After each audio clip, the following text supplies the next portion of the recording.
क्या आपने कभी सोचा है कि अगर भारत और पाकिस्तान के बीच परमाणु युद्ध हुआ तो क्या होगा? कैसी दिखेगी तब दुनिया? कौन कौन से देश इसमें भाग लेंगे? और सबसे बड़ा सवाल, कौन जीतेगा? दोनों देशों के बीच आजादी के बाद से ही तनाव बना हुआ है, लेकिन अब तक कभी भी परमाणु युद्ध नहीं हुआ। तो आज हम आपको बताएंगे कि अगर भारत और पाकिस्तान के बीच परमाणु युद्ध हुआ तो क्या होगा। आइए जानते हैं। यह कहानी साल 1947 से शुरू होती है, जब भारत आजाद हुआ और इसके साथ ही देश का बंटवारा भी हुआ, जिससे कि पाकिस्तान का गठन हुआ। उस समय भारत की 565 रियासतों को भारत या पाकिस्तान में शामिल होने का विकल्प दिया गया। जम्मू कश्मीर के महाराजा हरि सिंह ने स्वतंत्र रहने की इच्छा जताई, लेकिन अक्टूबर 1947 में पाकिस्तानी कबायली लड़कों ने कश्मीर पर हमला कर दिया। इसके बाद महाराजा ने भारत से मदद मांगी और 26 अक्टूबर 1947 को जम्मू कश्मीर के भारत में विलय पर हस्ताक्षर कर दिए। तभी से कश्मीर विवाद भारत और पाकिस्तान के बीच विवाद का प्रमुख कारण बना हुआ है। इसके बाद 5 अगस्त 2019 को भारत सरकार ने संविधान के अनुच्छेद 370 को हटा दिया, जिससे कि जम्मू कश्मीर का विशेष दर्जा समाप्त हो गया और भारतीय संविधान के सभी कानून वहां पर लागू हो गए। इस फैसले का पाकिस्तान ने विरोध किया, लेकिन ये भारत का आंतरिक निर्णय था। अगस्त 2020 में पाकिस्तान के तत्कालीन रेलवे मंत्री शेख रशीद अहमद ने भारत को परमाणु युद्ध की धमकी दी। हालांकि भारत सरकार ने आधिकारिक रूप से इस धमकी को गंभीरता से नहीं लिया, लेकिन अगर भारत और पाकिस्तान के बीच युद्ध होता तो इसके गंभीर परिणाम होते। बीते कुछ वर्षों में चीन और पाकिस्तान के संबंध मजबूत हुए। चीन पाकिस्तान को सबसे अधिक हथियारों की आपूर्ति करता है, लेकिन अगर भारत और पाकिस्तान के बीच युद्ध होता तब चीन के हस्तक्षेप की संभावना कम होती, क्योंकि वो आर्थिक और रणनीतिक रूप से भारत से टकराव नहीं चाहता है। अमेरिका और रूस जैसे शक्तिशाली देश इस संघर्ष में भारत का समर्थन कर सकते थे, लेकिन वो सीधा युद्ध में शामिल होंगे या नहीं, ये निश्चित नहीं कहा जा सकता। परमाणु युद्ध के 7 महीने पहले अगर भारत और पाकिस्तान के बीच तनाव बढ़ता तो दोनों सेनाएं सतर्क हो जाती।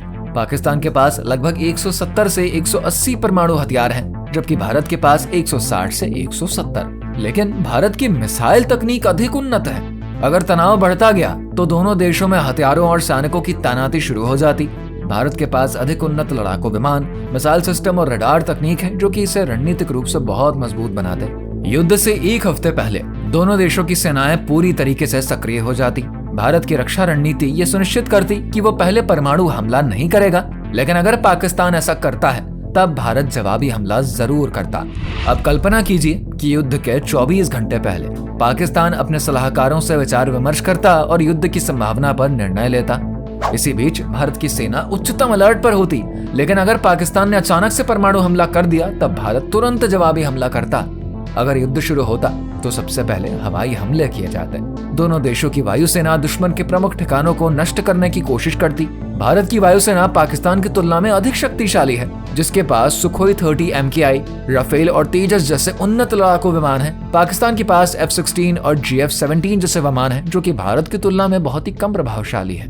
परमाणु युद्ध के परिणाम विनाशकारी होते हैं। लाखों लोगों की मौत हो सकती थी, रेडिएशन के कारण दशकों तक प्रभाव बना रहता और दोनों देशों की अर्थव्यवस्था पूरी तरीके से चरमरा जाती।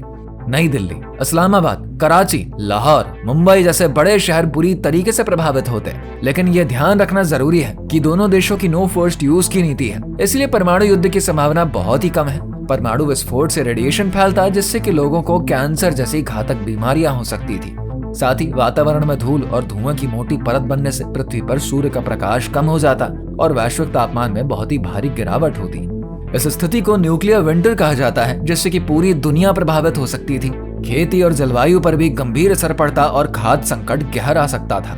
तो निष्कर्ष यही है कि परमाणु युद्ध की स्थिति में कोई विजेता नहीं होगा, बल्कि दोनों देशों और पूरी दुनिया को भयानक नुकसान ही उठाना पड़ेगा।